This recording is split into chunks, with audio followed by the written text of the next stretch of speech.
भारत में शायद ही कोई महाभारत के बारे में ना जानता हो। हर कोई इस धर्म और सच्चाई के लिए लड़े गए युद्ध के बारे में जानता है और अगर धर्म ग्रंथों के माने तो ये 100% सच था और भागवत गीता जो एक एक चीज कही गई है वो सच में हुई थी। पर वही आज के कई ऐसे लोग हैं जो इसे झूठा मानते हैं और बस इसे एक मनगढ़ंत कहानी यानी कि माइथोलॉजी मानते हैं। लेकिन आज के इस वीडियो में हम आपको भारत के 8 ऐसे सबूत दिखाने वाले हैं जिसे देखने के बाद इस बात को कोई भी नहीं नकार सकता कि महाभारत सच में हुई थी और वो बस एक माइथोलॉजी नहीं है। नंबर 1, श्री कृष्ण की द्वारका नगरी।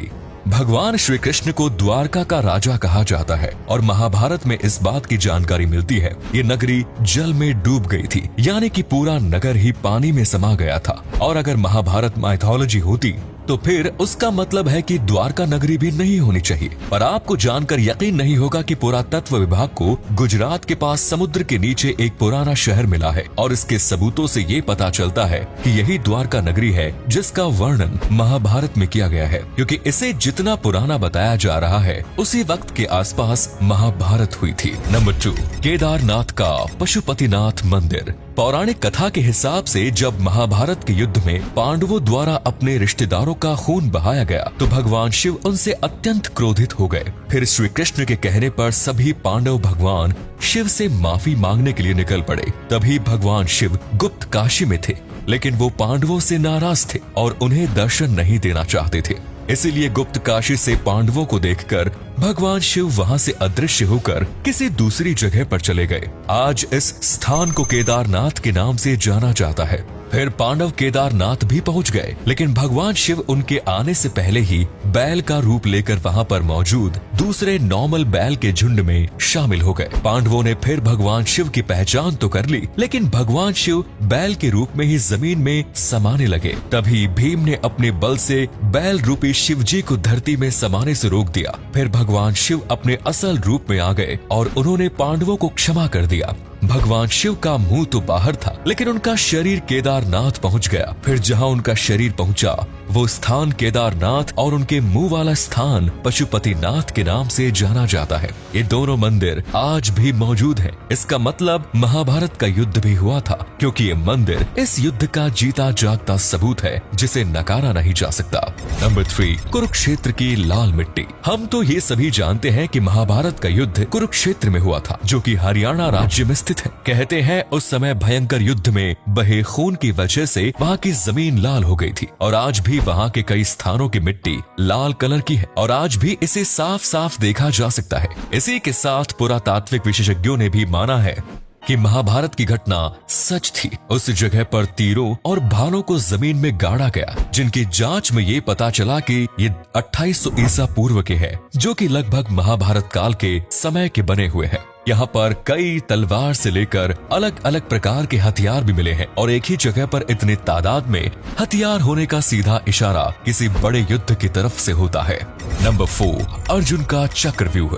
आप महाभारत में अर्जुन के चक्रव्यूह के बारे में जानते होंगे, जिसके अंदर जाने का रास्ता था लेकिन बाहर निकलने का रास्ता नहीं था और बस अर्जुन ही इसमें से बाहर निकल सकता था। लेकिन क्या आपको पता है इस चक्रव्यूह का जीता जागता सबूत आज भी मौजूद है। हिमाचल प्रदेश के हमीरपुर जिले के 16वीं सिंघवी धार के नीचे बसा राजनोड़ गांव एक ऐतिहासिक स्थल के रूप में मशहूर है। यहाँ पर पांडव अज्ञातवास के दौरान रुके थे। इसी समय अर्जुन ने यहाँ पर चक्रव्यूह का ज्ञान प्राप्त करके उसे पत्थर बनाया था ताकि वो इसे अच्छे से समझ सके और आज भी यहाँ मौजूद है। इस चक्रव्यूह को ध्यान से देखने पर पता चलता है कि अंदर जाने का रास्ता तो साफ दिखाई देता है, लेकिन बाहर आने का रास्ता पता नहीं चलता। इस जगह को पिपलू किले के नाम से जाना जाता है। इतने बड़े सबूत होने के बाद भी लिबरल लोग महाभारत को माइथोलॉजी बोलने की हिम्मत रखते हैं।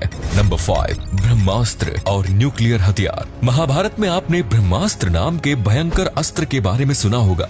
ये अस्त्र ब्रह्मा द्वारा धर्म और सत्य को बनाए रखने के लिए बनाया गया था, जो कि विनाशकारी परमाणु हथियार था। हाँ, आपने बिल्कुल सही सुना, ये एक ऐसा हथियार था जिसको केवल दूसरा ब्रह्मास्त्र ही रोक सकता था। साथ ही जो इसे चलाता है वही इसे वापस लाने की क्षमता भी रखता है। ब्रह्मास्त्र के इस्तेमाल के बारे में रामायण से लेकर और भी कई युद्ध भी हो चुके हैं। जैसे कि रामायण में भी लक्ष्मण ने मेघनाथ पर ब्रह्मास्त्र से प्रहार करने की सोची तो भगवान श्री राम ने ये कहकर रोक दिया कि अभी इसका प्रयोग करना सही नहीं है, क्योंकि इससे सारी लंका नष्ट हो जाएगी और कई बेकसूरों की जान चली जाएगी और बिल्कुल आज के न्यूक्लियर बॉम्ब की तरह ये पूरे देश की पॉपुलेशन को तबाह कर सकता है। ब्रह्मास्त्र बेहद खास होता था, जिस कारण महाभारत और रामायण काल में ये सिर्फ गिने चुने योद्धाओं के पास ही होता था। धर्म ग्रंथों के हिसाब से रामायण में ये अस्त्र लक्ष्मण और महाभारत में ये द्रोणाचार्य, अश्वत्थामा, श्री कृष्ण, युधिष्ठिर, कर्ण और अर्जुन के पास था। ये अस्त्र पूरी दुनिया को नष्ट करने की ताकत रखता है। अमेरिका ने जे रॉबर्ट ओपेनहाइमर और परमाणु बम बनाने को दिया,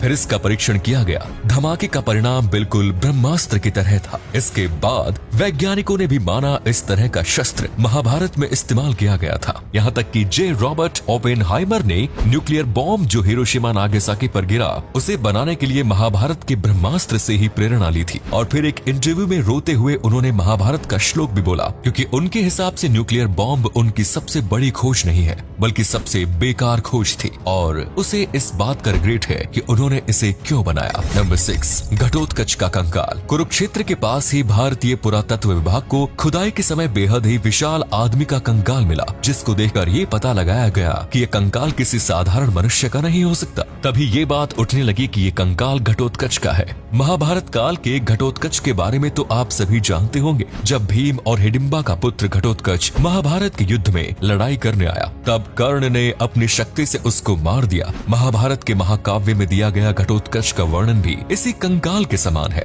नंबर 7, कुंती पुत्र कर्ण का अंगराज्य। कुंती के सबसे बड़े पुत्र दानवीर कर्ण अंग देश के राजा थे, जो उन्हें दुर्योधन ने उपहार में भेंट किया अपने सबसे प्रिय दोस्त के रूप में। और आज अंग देश को उत्तर प्रदेश के गोंडा जिले के नाम से जाना जाता है। इसी के साथ माना जाता है जरासंध ने भी अपने राज्य के कुछ हिस्सों को कर्ण को दिया था और आज उसे बिहार के मुंगेर और भागलपुर जिले के नाम से जाना जाता है। भले ही इनके नाम बदल गए हैं, लेकिन दोस्तों इन राज्यों का स्थान वही है जहां कल था। इसे चाहकर भी बदला नहीं जा सकता। इस बात से ही आप इसकी सच्चाई का पता लगा सकते हैं। नंबर 8, श्रीमद् भागवत गीता। जिन्होंने भागवत गीता पढ़ी होगी वो ये भी जानते होंगे इसमें ज्यादातर श्लोक 2 लाइन में लिखे गए हैं। आप किसी भी श्लोक को पढ़ें और समझे तो वो कम शब्दों में बहुत अधिक बात कह देते हैं। गीता में जो बातें लिखी हैं वो किसी आम व्यक्ति द्वारा नहीं बताई जा सकती हैं। भले ही मानव सभ्यता का विकास काफी हो गया हो, लेकिन आज भी गीता में वो ज्ञान है जो अकल्पनीय है,